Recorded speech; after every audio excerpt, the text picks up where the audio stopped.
Yu-Gi-Oh! An incredibly complex card game with tens of thousands of cards. However, what if each set was separated from the rest of the massive card pool and your choices when building a deck were extremely limited? In this series, in order to learn Yu-Gi-Oh! From the ground up, I will be embarking on an adventure through the history of the card game with Jeex. In each episode, we will have access to all the cards in a select product, and using only the cards in that product, both of us will build a deck before playing a best of 3 match to determine the winner of the episode. We will move in a chronological order in the series, and with each new episode, we will forget the cards of the past in order to experience something brand new. We hope you enjoyed this adventure through Yu-Gi-Oh! And its evolution with us. Welcome to the historic Yu-Gi-Oh! Learning journey. Guys and gals, ladies and lads, welcome to the first ever episode of the historic Yu-Gi-Oh! Learning journey. I'm really excited to do this, and if you've found your way here, chances are you're already familiar with the progression, like these progression style series. But just in case you aren't, hopefully the intro helped explain some of the things of what we're going to be doing here. And just in case even that isn't clear enough, I'm going to be making a video in the upcoming weeks that will explain all the intricacies and rules and everything that we're doing about the series, so that finally after that, those who are still confused can hopefully get what we're going for here. But most of you probably are. If you're here, you're probably already aware of what this is all about. So just a little bit of background here. Sort of the idea for the series obviously came from Simo, who popularized these. I will have all of his links down in the description. He inspired this as well. And I was a big fan of the progression series. I think it was really great, and I've enjoyed the following series as well. I think those are so entertaining to watch. And I sort of already with that was like, okay, I think this would be super fun to do. But additionally, diving into the deep end of Yu-Gi-Oh!, like getting into it can be pretty daunting and hard because there are so many cards, there are so many things that happen, and obviously the speed of the game has, in the modern day, gotten to a pretty crazy speed, so it can be quite daunting. And I feel like this is a great way to kind of get into Yu-Gi-Oh! Because my experience with Yu-Gi-Oh! Has been, as a kid, obviously playing with friends. None of us knew even English. We didn't know the rules at all. So it was a wild west back then. And then a little bit later, when the legendary Hero Decks box came out, I bought 2 of those, played those out of the box, and got absolutely blasted by a friend who's actually very good at card games in general, and he was playing Weather Painter and Lyrilusk, so I got absolutely blasted then. And now lately I've been just playing Galaxias on Mash Duel, just sort of for fun, and I do want to get into Yu-Gi-Oh! And I feel like this is going to be a great avenue to do that as well.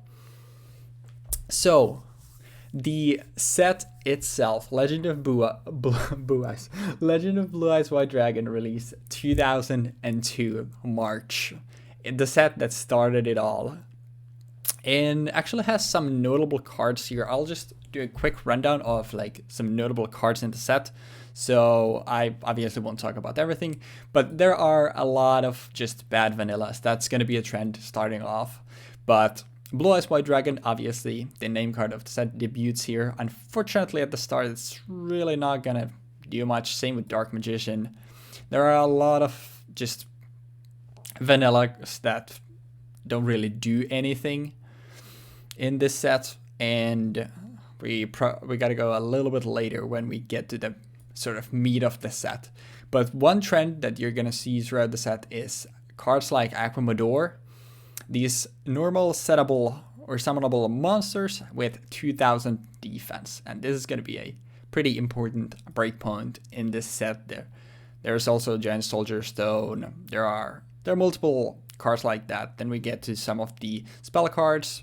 We have different equips here that just increase specific monster types attack by 300 points. Dragon Capture Jar and anti-dragons continuous trap, then field spells for various monster types, and then we start getting to the actual great cards. Dark Hole, which is just a board wipe. Raigeki, same thing, but for only your opponent's side. These are some of the most powerful cards, not only in this set, but kind of are printed in Yu-Gi-Oh! And just in general, Fissure, Trap Hole, another two really good just general removal spells. And these are just, the set has a ton of powerful removal, which probably will come up a lot in the episode itself when we're playing. Remove a trap only removes, unfortunately, face-up trap cards, so something you could maybe play against Dragon Capture Jar, but not really that notable. Then we have Mystical Elf, another one of the 2k defense. Same with Giant Soldier of Stone. Curse of Dragon, probably the best tribute summon in the set.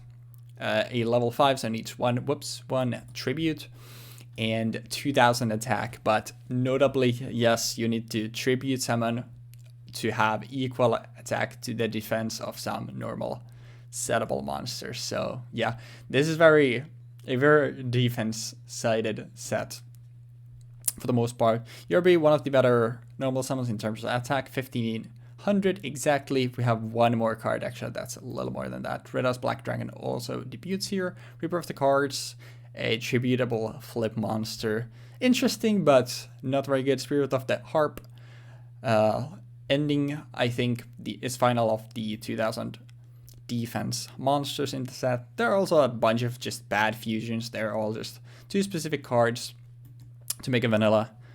A bunch of equips here that, once again, don't really do anything. Then Source of Revealing Light, a very powerful spell card. Basically just stalls 3 turns from your opponent's attacks. And then here it is. Skull Red Bird is the strongest normal summon in this set that doesn't need a tribute. It's 1550 attack. So that's the gap of attack and defense when it comes to normal summonable monsters. Arm Ninja can, on flip, remove a spell card on the field, which obviously very good for exactly Source of Revealing Light. And then one of, if not the best monster in the whole set, Man-Eater Bug. On flip, on flip, it just targets one monster in the field and destroys it. So just very simple and powerful removal. Hein, sort of the poor man's version of that. On flip, select one monster in the field and return it to the owner's hand. But obviously, most of the time, you're just going to be normal summoning one monster per turn, and that's it. And recycling those isn't that great. If you can bounce a tribute monster, then obviously that is very good. Then Monster Reborn, Pot of Greed, some of the most iconic spells in all of Yu-Gi-Oh! Obviously, Pot of Greed been banned for so long. Just draws 2 with no downsides. Monster Reborn, special summons a monster in either graveyard. Very powerful as well. And then the Exodia pieces. Exodia also comes out in this set. And then Gaia 2 and the Bad Fusion. Bad Fusion is probably the best one here, obviously, but for the most part, the set is really about just powerful spell cards, powerful removal, and a lot of like defensive monsters. So we'll probably see that come up in the deck building itself. But yeah, this is what we're going to be dealing with today, and let's see what we can come up with. And hopefully you enjoyed the episode, and I will see you guys on the deck building. Hello, this is yeah. We're gonna be gaming some Legend of Blue Eyes White Dragon, I think, some LOB. And for LOB, I'm probably just gonna go for a very basic. I guess this would be a control deck in this case. It's gonna go 1-for-1 for the most part. It's also gonna have a lot of just nukes in general, and with the main goal of victory being, or with main win con being that I'm gonna try to get Exodia. That's probably the main win con here, like outright. There's no discard. There's no way you can actually get rid of my Exodia pieces. So us having 3 Pot of Greeds in a deck is gonna make it possible to go for Exodia. And other than that, I have high defense creatures, of course, because that makes the most sense here. Having creatures that can't get one shot is probably the best way to play the game. And having creatures that can't get one shot by even like most, if not all, one tribute monsters is even better. That's why I'm specifically running Mystical Elf and Aquamadur with Yami, because Yami allows these two to become strong enough to basically not get one shot by anything, while also giving a relevant amount of power for Aquamadur to be able to hit over weaker threats. And then I got Soldier of Stone, because Giant Soldier of Stone is a big body. It's got 1,300 attack and 2,000 defense, which is a really good like stat sum for a level 3. Like when you consider that Aquamadur is a level 4 with 1,200 and 2,000 defense, it's kind of crazy. And of course, I have Dark Holes, Fissures, Monster Reborn, Pot of Greed, Raigeki. Raigeki is, along with Fissure, the main removal tool, while Dark Hole is kind of here as a backup because I don't want to get rid of my field. But if I have to get rid of my field, I will get rid of my field. And that's why I'm only running 2 of these rather than running 3 of them. I have 1 in the side deck if it turns out that the opponent's going to be playing something that goes wide too often or too much. Then I'll probably just want to keep having a steady supply of Dark Holes in my hand. And as for Soldier Revealing Light, I think that's fairly self-evident as well. If he's gonna actually have something that goes wide, or if I have to deal with big monsters for too many big monsters at once, or just have to deal with a big monster without having any removal in hand, Soldier Revealing Light kind of deals with that. And then there's Trap Hole, which is the perfect card in this format, because there's like 0 special summoning, so every single relevant threat that it can be summoned can be killed with the Trap Hole. Yeah. And as for my side deck, I got Armed Ninjas specifically to counter the Trap Holes, which I assume are gonna be in the fucking format. I got Hane. Hane's idea here is to play around Monster Reborn, because Monster Reborn is at 3 for us. So I figured, giving creatures in the graveyard. Arguably, I shouldn't even be playing Hane here. I should be playing Hane in the main deck because of the triple Monster Reborn. But I felt like Maneater Bug allows me to have more control over the field, and your hand specifically. Because the opponent's hand, if they keep getting the cards that they summon back in hand, eventually they'll keep getting them back. And I don't really have the tools to stop them every time, unlike in Magic where I would bounce shit and then just use a counter spell the turn after to deal with it. So Hane is here to prevent that. Prevent my opponent from just dumping a Dark Magician or a Blue Eyes White Dragon, which they would dump a Blue Eyes White Dragon into the graveyard and just use that Blue Eyes White Dragon to beat over everything that I have on the field. That's inevitable. That will happen if it gets going. And of course, there's Curse of Dragon and Gaia. This is here for just the off chance that I can go for a Gaia, the Dragon Champion stall in the second or third game. I would probably remove like a Yami here and a Mystical Elf and maybe even an Aquamadur and go for like a 3-card combo, which is unlikely to happen. But if it does end up going that way, then I'll have this as an option. I have an extra Dark Magician here in case I realize that I don't have to deal with as many control cards as I thought. So I'll be able to go wider. Or I'll be able to tribute more monsters without feeling like I'm sacrificing too much. Same with the Blue Eyes here. The Blue Eyes is here for the same exact reason. If I decide I'm going to go wider, I should probably actually just put two Blue Eyes here and replace them instead of having... Actually, I'm going to do that real quick because that seems like it will make a lot more sense, you know? Having 2 Dark Magicians, there we go. And then there's the last one, which is the actual like tech card here, Gravedigger Ghoul. Now this is specifically to avoid a situation again like Hane, where monsters get reanimated, and because reanimation is gonna be a big issue since that's like one of the 2 ways you can special summon. I can't deal with the card with Trap Hole, but I can deal with it with other removal spells. But what if I'm already out of the removal spells? What if I used my Raigeki to go for one for one for your Blue Eyes or something, and you just Monster Reborn it? Well, the answer is I should probably kill the tributes, but what the fuck? Or I should use trap hole on the normal summon and then use Dragiki on his special summon. But this is just in case that turns out to be like a main gimmick you're trying to go for with your deck.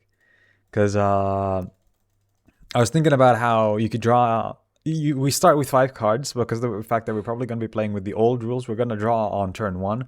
So on turn 1, if you play Pot of Greed, you get 7 cards in hand, and then you can discard a card.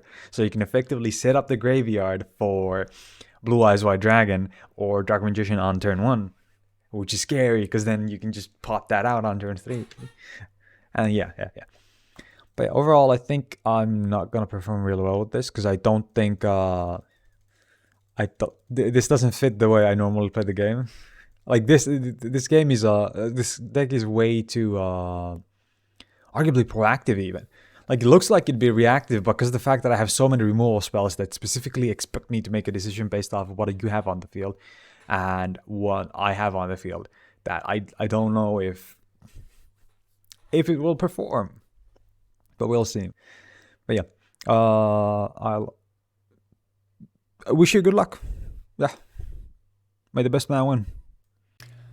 Alright, guys and gals, here is what we have cooked up for today's match. And yep, we are starting it all off with Exodia. So let me give you a rundown of the notable cards that we're playing and sort of the main idea that I had with the deck. So starting off, we have 2 of each Exodia piece. Since we are playing already in a very card limited format, we decided that no bans and no limits, nothing like that. So we're allowed to play up to 3 copies of each card. And the idea here is for Exodia, first and foremost, is, as you can see, and as you probably could deduce from the set rundown, the set is going to be really slow most likely because there are so many powerful walls with really few actually competent beaters. So it is actually not out of this world the chance that we actually managed to win with Exodia. And also all the powerful hand tripping cards, they're not in this set. There is no hand control or any effects that discard cards from your opponent's hand in this set. So the only thing keeping us from drawing Exodia is just showing Exodia. And the reason for playing 2 copies of each, I figured 3 would be too bricky, obviously, but I thought 2 is going to increase the rate at which we see the pieces. And in a pinch, we can, for our normal summon of the turn, we can just set a piece. If we have 2 left arms, we can just set 1. Obviously, then after swinging into it, he will know what we're up to. But I figured in a pinch, it can be a play that we can do. And I just felt like 2 is a good amount. Next, Man-Eater Bug. As I said in the set's rundown, this is probably the best monster in the whole set. Just on flip, it targets 1 monster in the field and destroys it. So it's always going to give you just a +1 because when it's attacked, you pop something and then he needs to attack it again to actually get rid of it. So it's just a really powerful removal tool among all the other very good removal tools. Then for our walls, we have Aquamador and Giant Soldier of Stone. These are just the best of the normal summonable or settable 2k walls, having the highest attack points in case we want to swing with them. And then getting to the spell cards, this is where the sort of meat and potatoes of the set is. 3 Pot of Greed, obviously, because we are allowed to play, so why would we not be playing? There's a 3, and then all the powerful removal as well. 3 Raigeki, 3 Dark Hole, 3 Fissure, and 3 Dark Hole as well, to deal with basically anything that he tries to put on the board. Then we have 3 Monster Reborn, and I was thinking of maybe playing this at 2, but I figured there are so many powerful removal tools in all the spells and Man-Eater Bug and Trap Hole that stuff is going to end up in the graveyard with their frequent pace. So in the worst case scenario, we can probably just use this on a Giant Solar Stone or Aquamador that has been put in the grave to special another wall to our side of the field. And if for some reason he's playing like a Blue Eyes White Dragon Turbo or something that actually managed to put Blue Eyes into play, then if we manage to reborn that, obviously that's going to be a huge blowout. And finally, we have 3 copies of Swords of Revealing Light. This is basically just going to be get free 3 free turns. That's a tongue twister. Because it doesn't allow your opponent to attack. You can still attack, fine. And I think the best spell removal, or if the only thing that can remove this thing in the format is like Armed Ninja, which on flip removes a spell. So yeah, I figured it would just, it's a easy shoe in. As for the side deck, the idea with the side deck, I know it looks weird. The idea with the side deck is if for some reason I feel like the Exodia plan doesn't work, I wanted an option to like board into just a traditional beatdown strategy with 3 Skullred Bird, 3 Urabi, I think, and a Celtic Guardian, since those are the strongest normal summons.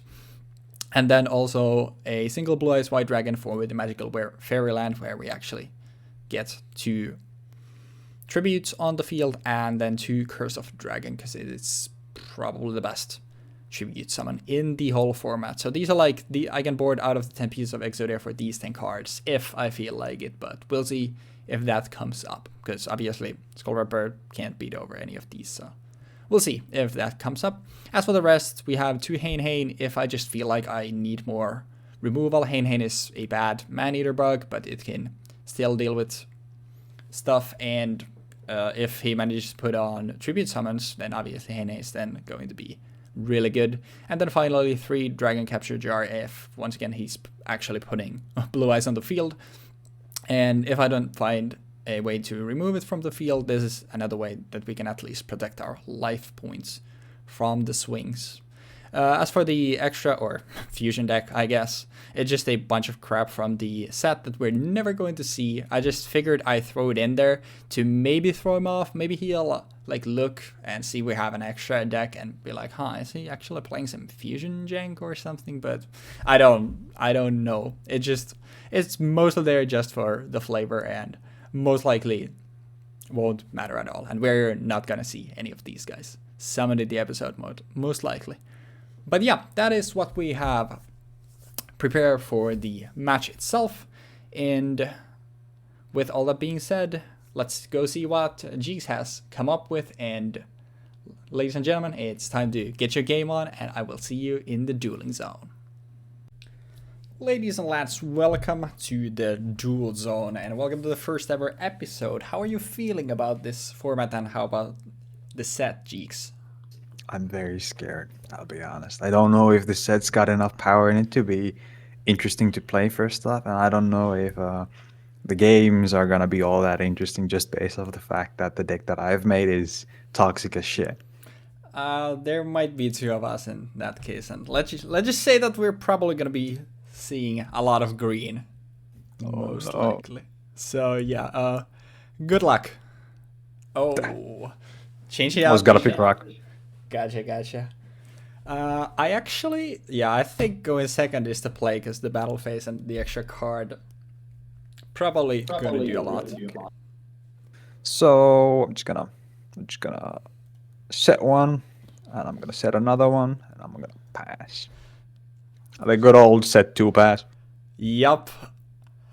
So I think your strat is so great that I'm gonna follow it with fucking this. way. Actually, yeah, I actually think all I'm gonna do is just the humble set one and pass. Brave. What if I told you that's a very powerful play, but it's not right. not powerful enough? I'm gonna summon Giant Soldier of Stone.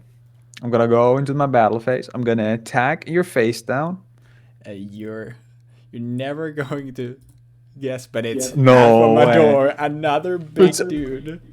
I can't believe it. It's minus 700 life points. And then I'm gonna go into my main phase 2, and then I'm gonna activate Fissure. And Fissure says I'm gonna destroy one face-up monster on your side of the field with the lowest attack. And this time it's gonna be Aquamador. It's your choice, huh? Are you sure you're gonna target the Aquamador? You know, there are so many choices here. Sorry about that. Then we go to end phase and it's your turn. All right. Well, this is an interesting predicament. You know, I actually think what we're going to... This is gonna be... Do I even want to do this? Okay, I think...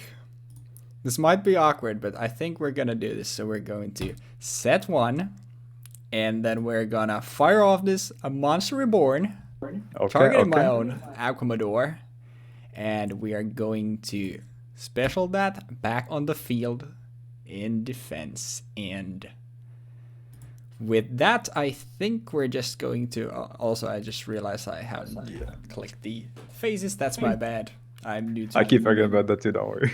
Okay, yeah, we're new to this, so bear with us on this one. But yeah, I think with all of that, we're just going to skip straight to end phase and pass it back to you.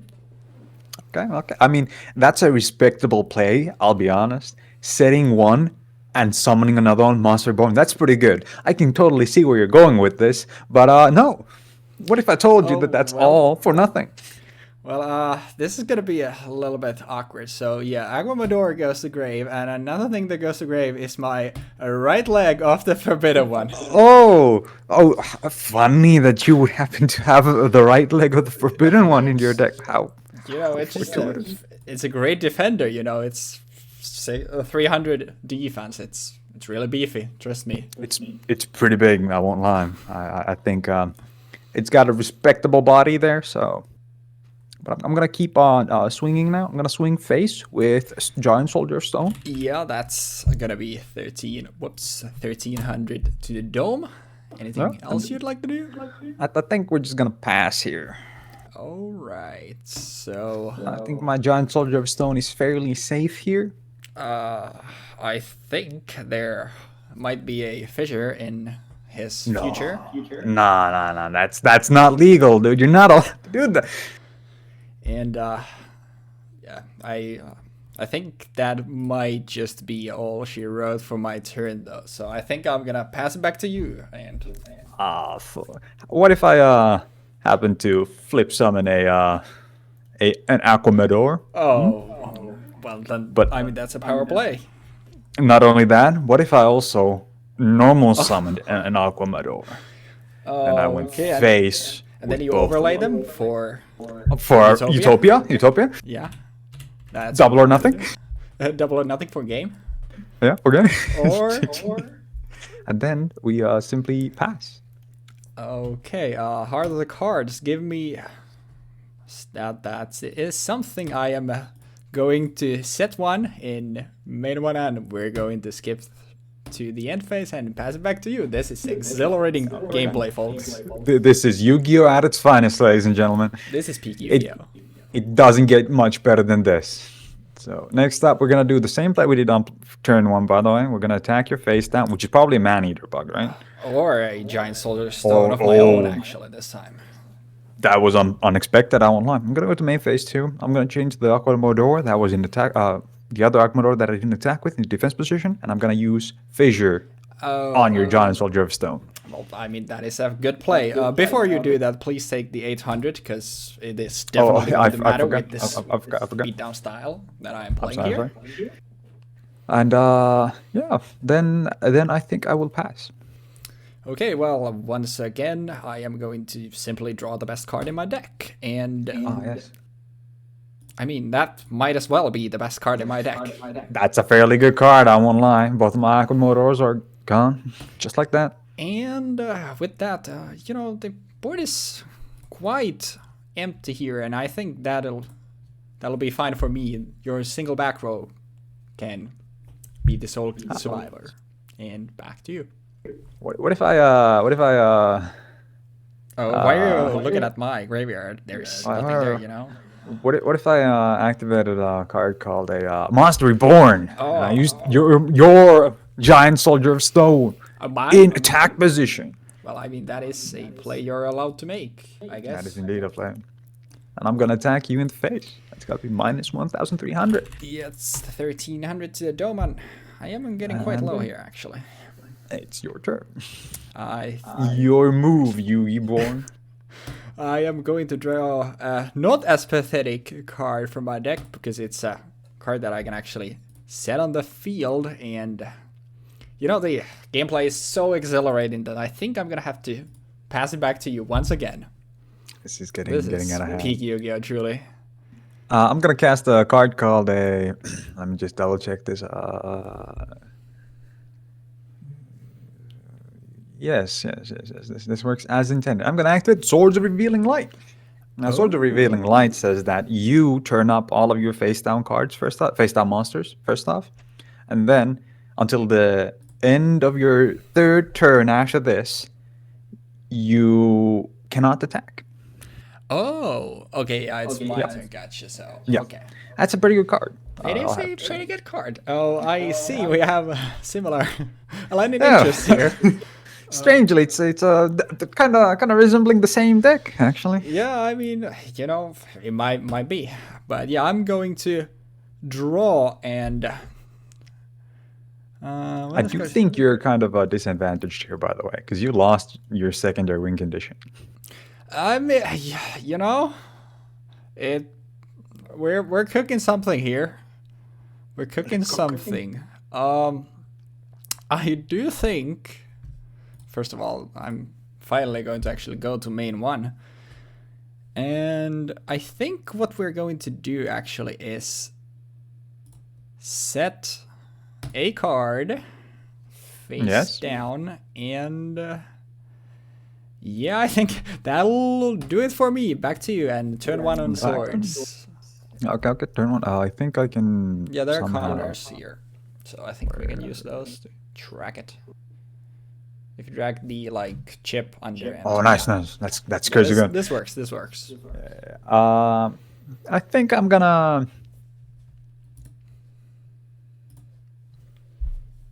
Not actually do anything in this case. Yeah, I think I'm just gonna pass. Okay. Yeah, surprisingly low. Well, this is truly a game we're playing here. I think what I'm going to do is actually I'll fire off this fissure. Why not? You know, I think. Oh my god. The giant solar stone is quite powerful, so. It's kind of scary in there. Off the field, and I think that'll do it. Let's go to the end phase and let's pass it back to you and turn 2 on swords. Okay. Turn 2 on swords. There we go. I'm gonna set one card and I'm gonna pass it over to you. How? That is incredible, truly. Oh well, this is. This is quite awkward, but you know what? I must remind you, we both have 3 copies of Pot of Greed in our decks. Yes, and neither of us has got one. Oh, I mean, it might just be that I'm not playing any, you know? I think we're just playing fair Yu-Gi-Oh! Here, you know? Willingly choosing not to play 3 copies of the best card in the game. It's like, you know, best card's not really my thing, you know, man. But True. Understandable. I do think, actually, that your previous turn was so great that I am actually going to do the same thing, and I'll elect to just pass here. And that's turn 3 and Swords of the Grave. Yeah, it's gone. What if I told you that I'm gonna play a card called Yami? What the hell is this? It's spellcasters. Oh, right. I mean, that is a card that exists in this game. It's pretty good, in fact, because the way that I calculated this is that you cannot get over my defense creatures with 1 tribute monsters that are actually playable, such as Curse of the Dragon. Or you have to actually dedicate a decent amount of equipped and hand size to actually dealing with these. But I only have 6 spellcasters in my deck, so I don't know how worth this is. I got 2 of these in the deck, so. Gotcha. I mean, I'll say something, and that is that I have never seen that card in my life before. Fuck? How is that possible? It is incredible. Sick. I mean, okay, I did probably see it when I was skimming through cards, but you know, I wasn't planning on playing Yami myself, but I think I am just going to set a card in the back row, and yeah, I think that'll do it for me. And back to you, I guess. We're about to be halfway through our decks without any extra cards. This is kind of weird that we still haven't got any pot agreed. I set one card and I pass it to you again. Oh, this is a video game. I love this. This is great. No way, pot agreed. God. All right. Is this where it starts? Jeex, would you please tell me what is a card in Yu-Gi-Oh that when you assemble all 5 pieces of it wins No you the fucking game way. immediately? Because I might have Exodia. You show.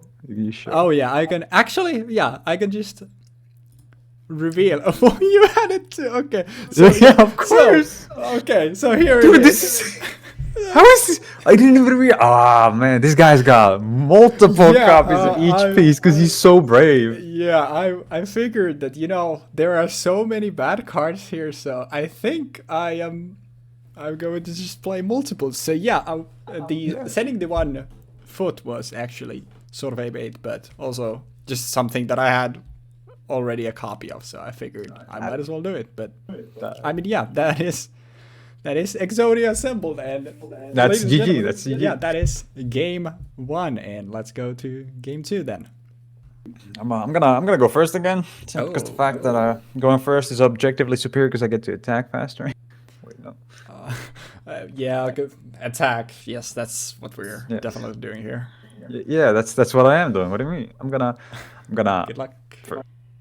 I need to move to main phase 1. Okay. Check this play out. I'm gonna activate Pot of Greed. Holy shit! And in case you weren't aware, Pot of Greed has the very unique effect of allowing me to take the top 2 cards of my deck and add them into my hand. Holy shit! Added the first one and I add the second one. Okay. And now I'm in fact just gonna.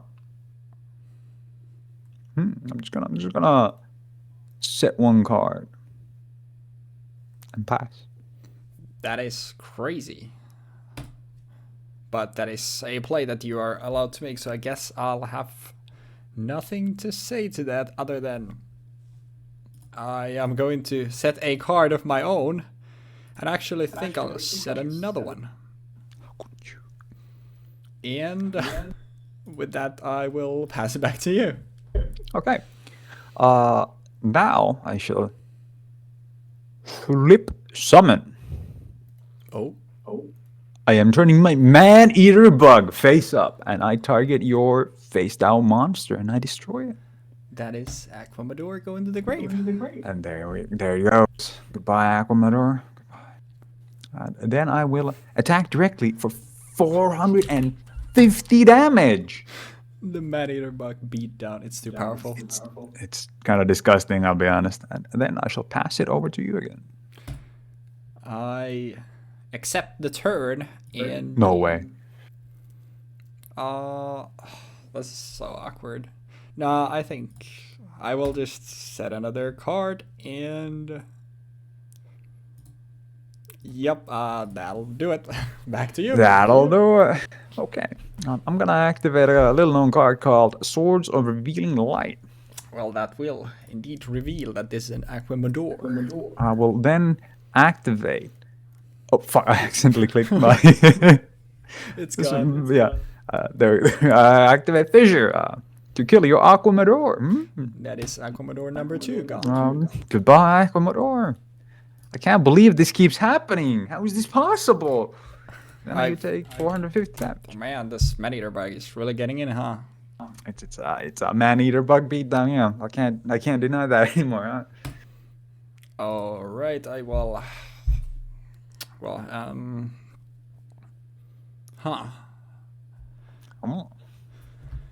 I think what we're going to do is actually, I think we're going to continue the man-eater beatdown since I'm just going to pass.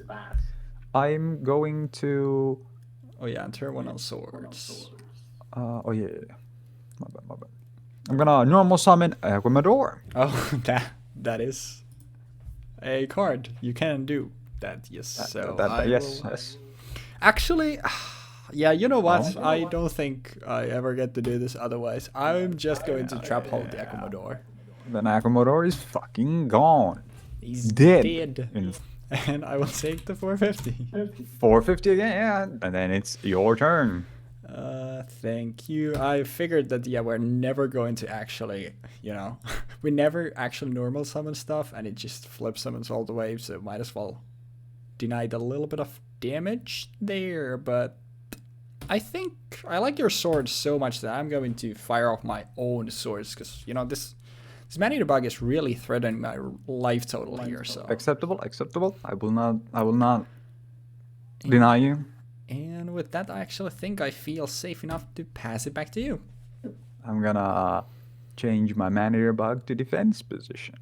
And then I will pass it over to you. Alright, so it's turn 2 on your swords and turn 1 on mine. And I think I'll just set a card in the back row and pass it back to you. Okay. I draw a card, and I'll end my turn. And at the end of my turn, I will discard a card from my hand because I have more than 6 cards. That is... And whoops! What's that? How did that happen? How did that get there? I mean, I am sure that there is no, there's absolutely... This explode. Oh, yeah. True. And minus and turn 2. Yeah, there's surely no monster reborn in your hand or immediate future. Surely. You just toss it out because you can't summon it anyway, so... Yeah. Well, what do you mean this is reanimated? Like, no. Never. I would never. Yeah, because, monster reborn is pretty bad card anyway, so I think you boarded out of it anyway, so yeah. I still think we have one more turn on swords, so I actually think I'll just pass it back to you. Okay, and then that's swords. It's gone, isn't it? No, it's not. No, it's that's your my turn. turn. Yeah. I'm sorry. Yeah, I'm stupid. Oh, pot of greed number 2? Pot of greed. I get to, once again, take the top 2 cards of my deck and place them into my hand. The first one and the second one. That is indeed what I got to do. Then I'll set one card and I'll set another one. Oh. Crazy. That is alright, and the swords will go to the grave. That's swords. Yeah, there it goes. And Is that Exodia again? It is not Exodia. But it is something that might be a little bit interesting. I have a hunch that what your back row might be, but I think we'll go for it anyway. We'll start by tossing out a Raigeki. I see. Acceptable? Alright, Mystical Elf and Man-Eater Bug down, and I think I will fire off this Monster Reborn, and I think way. I think I will target your not my bull eyes white gratin. And we're on summon anything? No. There's nothing like that. It doesn't work like that. If you read the card, because I know you have that card in your back row. I also have it in my grave. And this card in my back row might not be it. Yeah, it might be Dragon Capture Jar. You never know, huh? Yeah, I might need to flip my Bless in defense, But reading cards does explain the cards. I think for the first time in this set, I am going to attack with this Blue Eyes, and I think with that, I will pass the turn. Okay, it's my turn. I will play Sword of Revealing Light.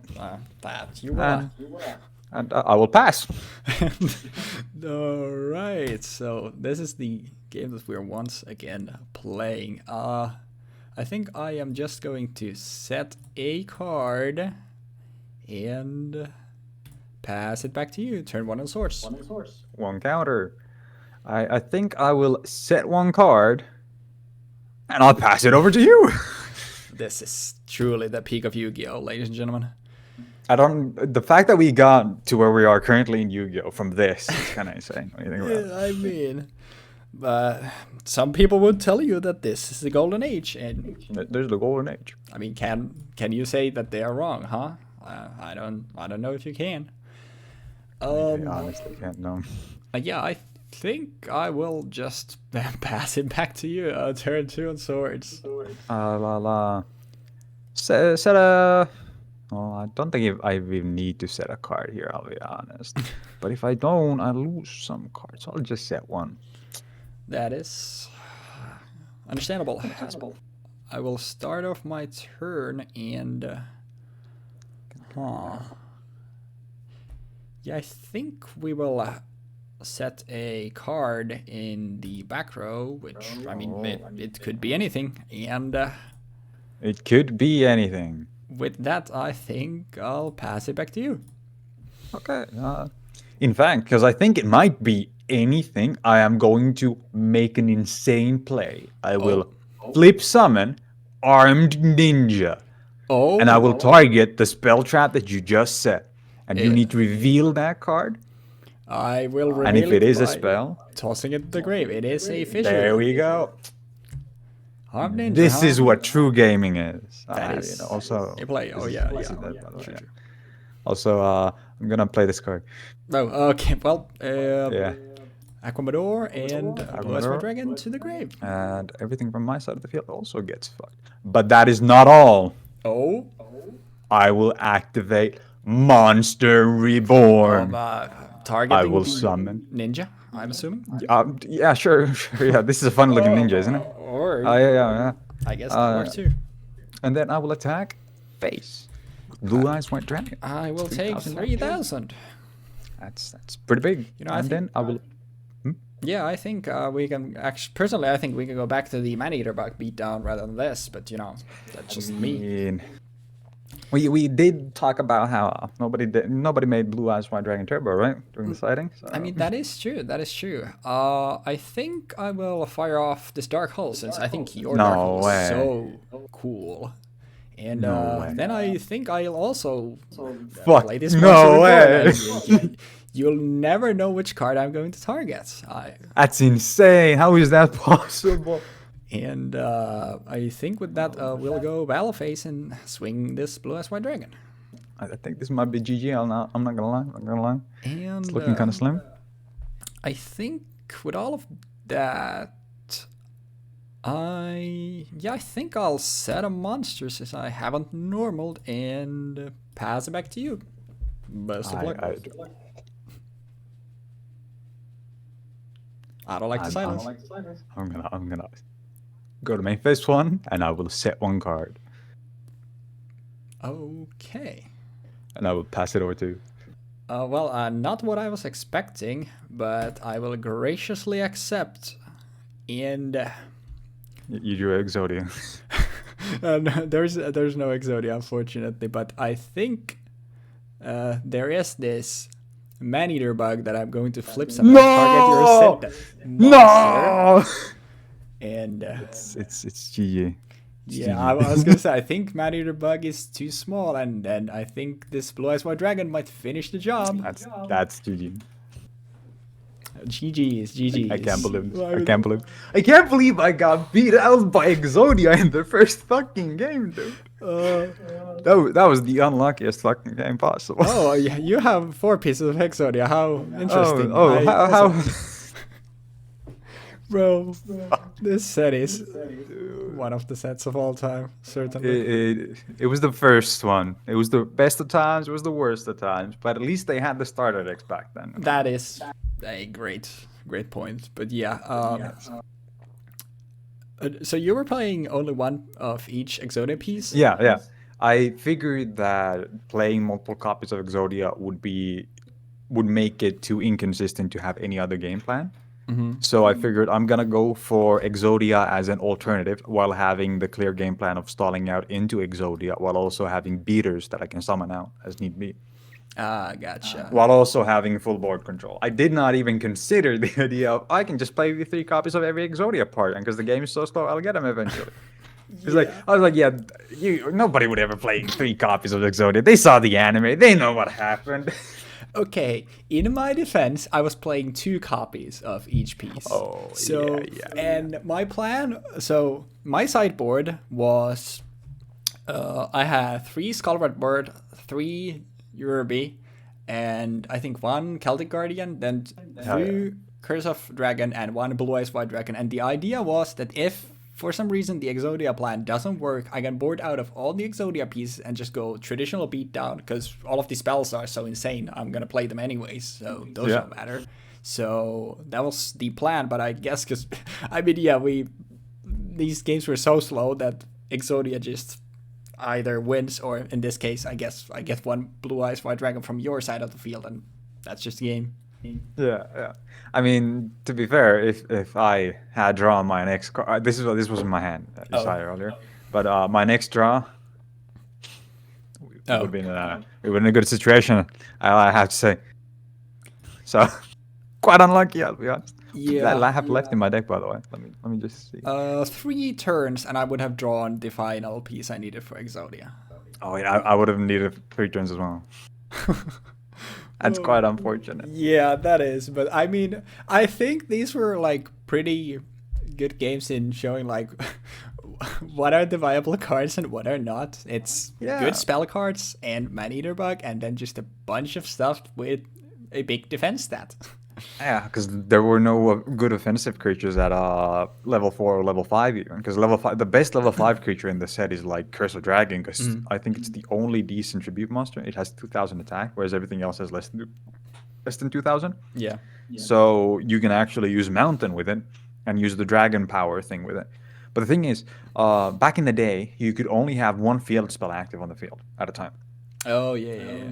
So, for example, the Yami strat that I had going on here would not work with the old format. Yeah, yeah, yeah. If like the idea that Mystical Elf with Yami could tank a Curse of Dragon with Mountain, that Gotcha. wouldn't work because the Mountain would destroy the Yami, serving as both removal for the Mystical Elf effectively and the Yami. Yeah, So, yeah. but there's also the issue that Curse of Dragon is weak to getting trap hold, same as Summon Skull and whatnot. But the issue with that is that summoning Curse of Dragon with a monster reborn is objectively worse than just trying to fish for a Blue Eyes White Dragon. So, Yeah. yeah. And like I also like initially I was going to go for like a more beatdown style deck myself, but then I figured like this is the only time we get to play Exodia and there are no hand ripping effects at all. There's like so much powerful removal, and the case also like the Curse of Dragon cannot beat over Giant Soldier Stone or Aquamador or any of those Without things. field spells. Yeah, Without exactly. eclipse. And I figured like having to commit to field spells or God forbid the awful equips to do something with those beaters just wasn't really worth it to actually, If like I was thinking of going for like a skull red bird with follow wind and mountain, or I think it's mountain, yeah. and just swinging over Aquamaror and Soldier of Stone and Mystical Elf. What is 'Cause follow? What? Following gives you 300 attack, so it's 250 attack, and would Yeah. perfectly swing over every single high defense creature. And then But that would mean yeah. I'm sacking too much for one card, and I probably won't get more value out of it than just one swing. Yeah, that's the that. thing. But yeah, I mean that was fun and exhilarating gameplay. I think that was genuinely pretty fun. Like, even though the games were slow, I think slow games like this are interesting because Yeah. the game can swing really hard rather Yeah. than it feeling like every single draw is just completely irrelevant. Yeah, that's true. Like I do prefer this definitely to losing a coin flip, going second, and then staring down a Palooza Savage Borreload, a Borreload Savage, sorry. And yeah, I mean you could argue like there is almost no interaction here, but I mean how much interaction is there in a 18 negate board? There's some interactions going on with the turn one itself, but like here, I feel like the back and forth is stronger. Yeah. Like there's less back and forth with modern Yu-Gi-Oh. There's arguably more interaction, but there's less back and forth. Yeah. Like a game will end extremely fast. Yeah. After the first turnaround, the game will most likely end.